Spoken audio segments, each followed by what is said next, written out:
Hey everyone, welcome back to English Podcast Flow. I'm Frank.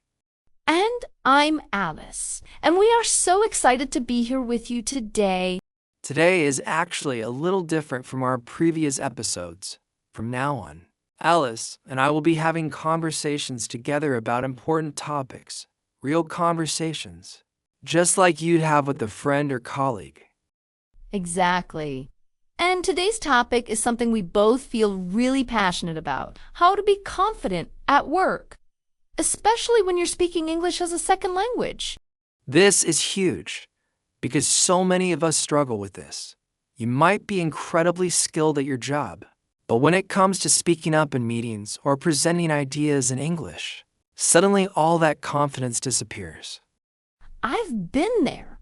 I know exactly what that feels like, and we're going to talk about it honestly today, share our own experiences, our struggles, and what actually helped us build that confidence.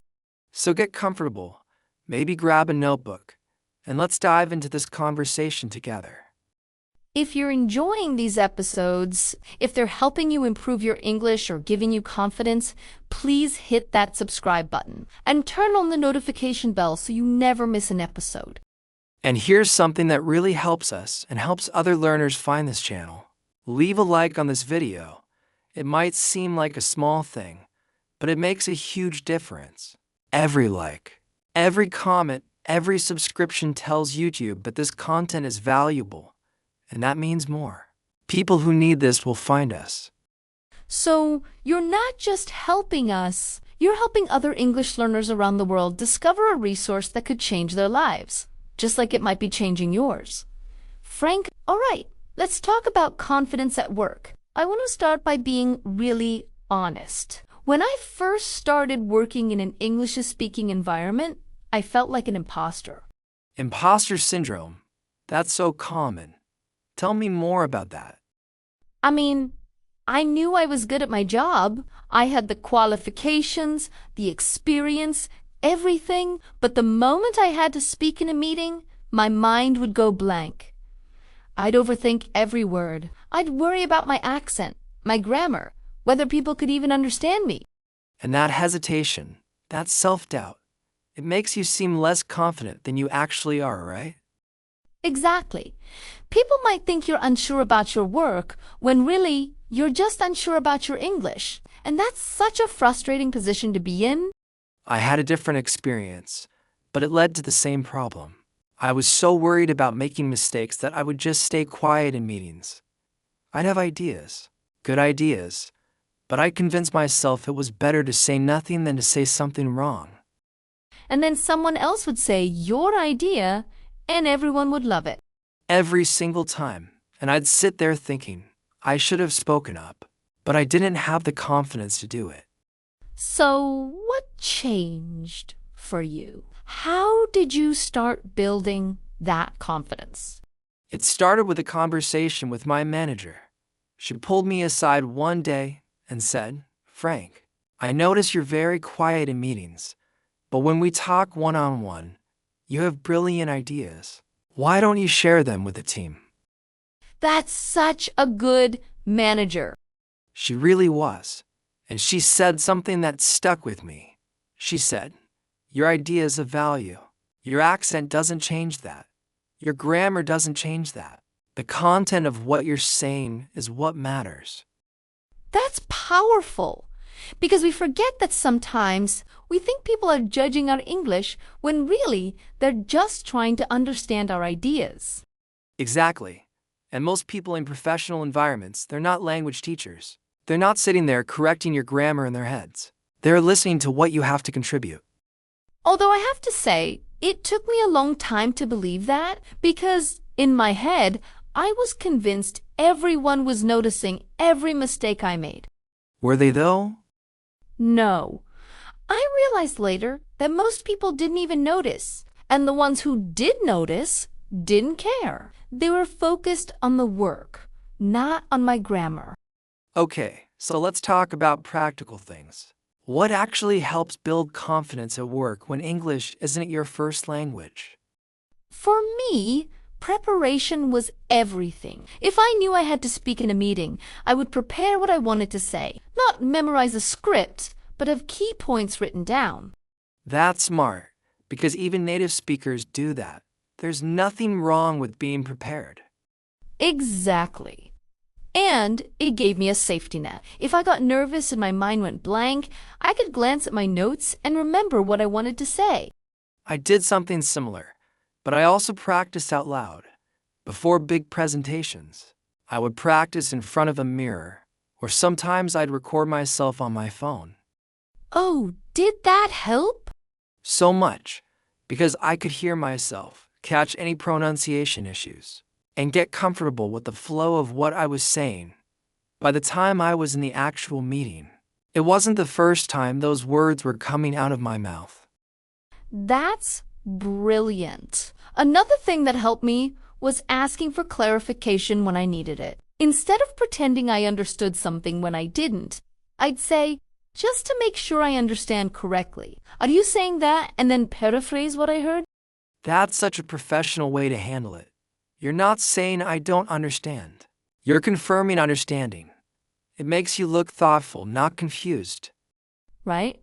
And people actually appreciate it because sometimes even native speakers misunderstand each other. Clarifying shows you're engaged and you care about getting it right.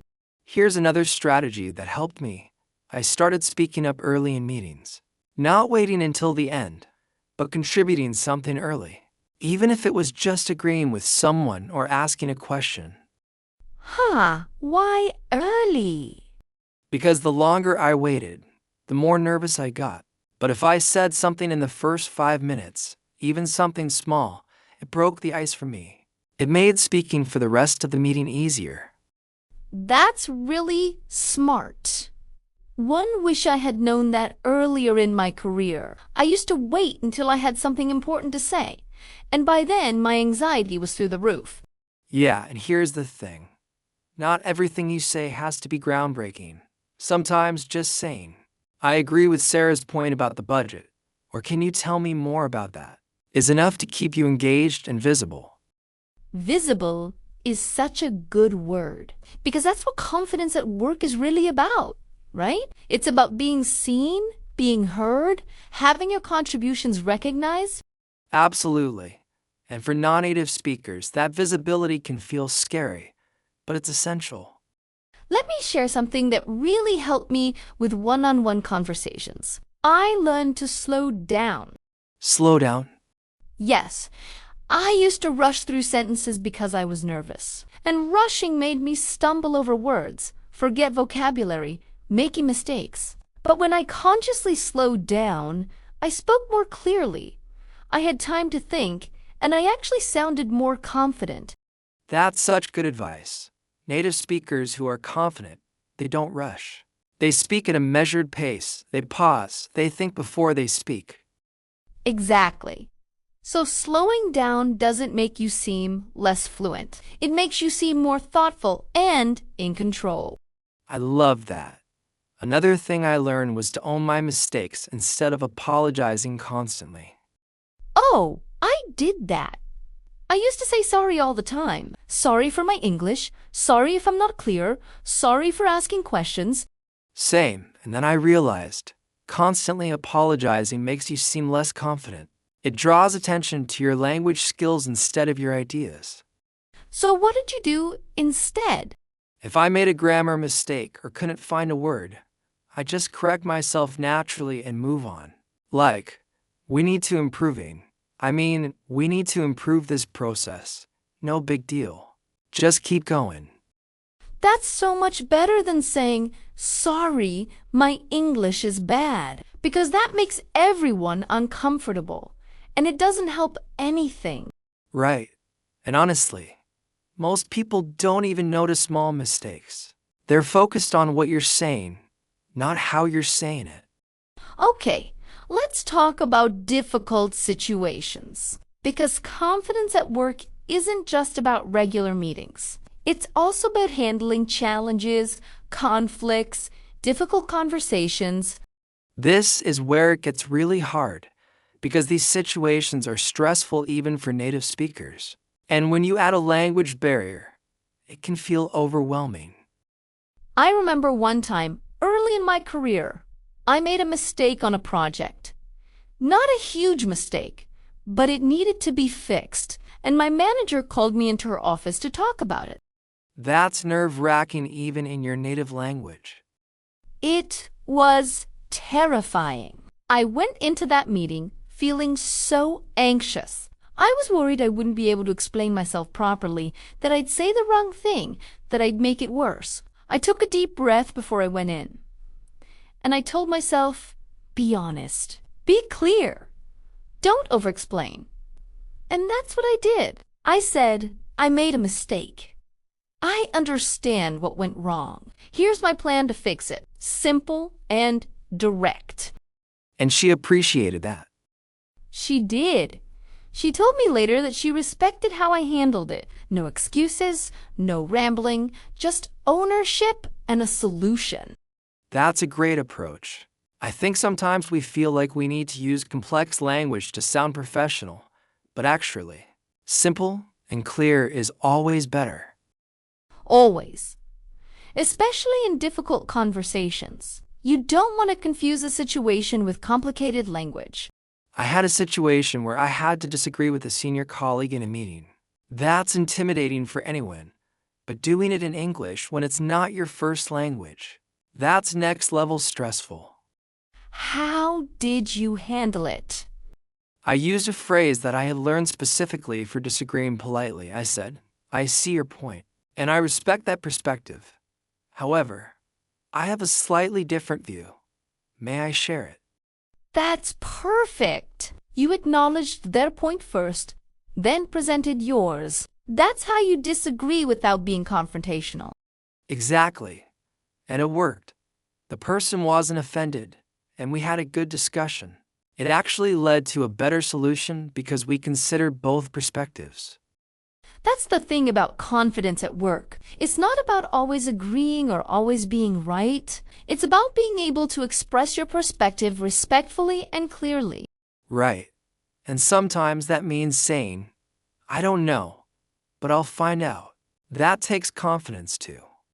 It really does. Because there's this pressure to have all the answers, especially when you're trying to prove yourself in a new language. But admitting you don't know something and then following up, that shows integrity and reliability.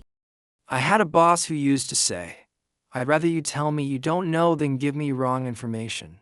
And that stuck with me. That's really good advice.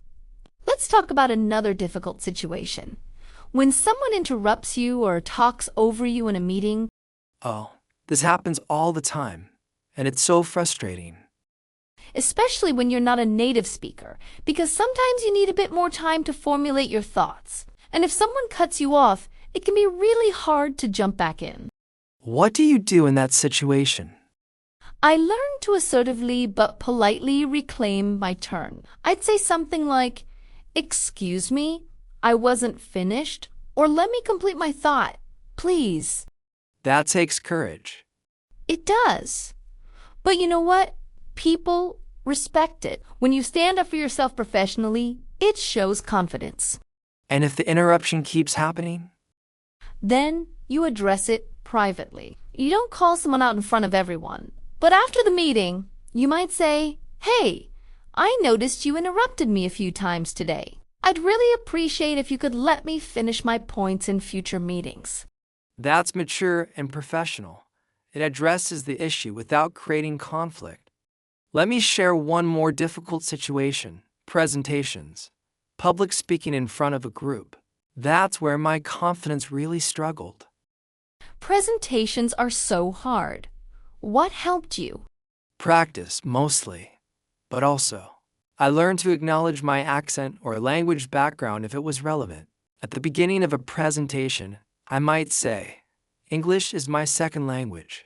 So if I say something unclear, please feel free to ask questions. That's really smart. It sets expectations and takes the pressure off. Right. And you know what? Most people are supportive. They appreciate the transparency.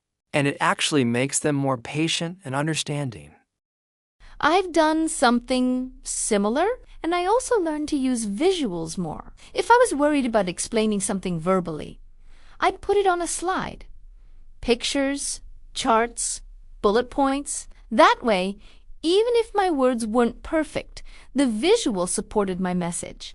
That's excellent. Use every tool available to you. Confidence isn't about doing everything perfectly. It's about being resourceful and adaptable.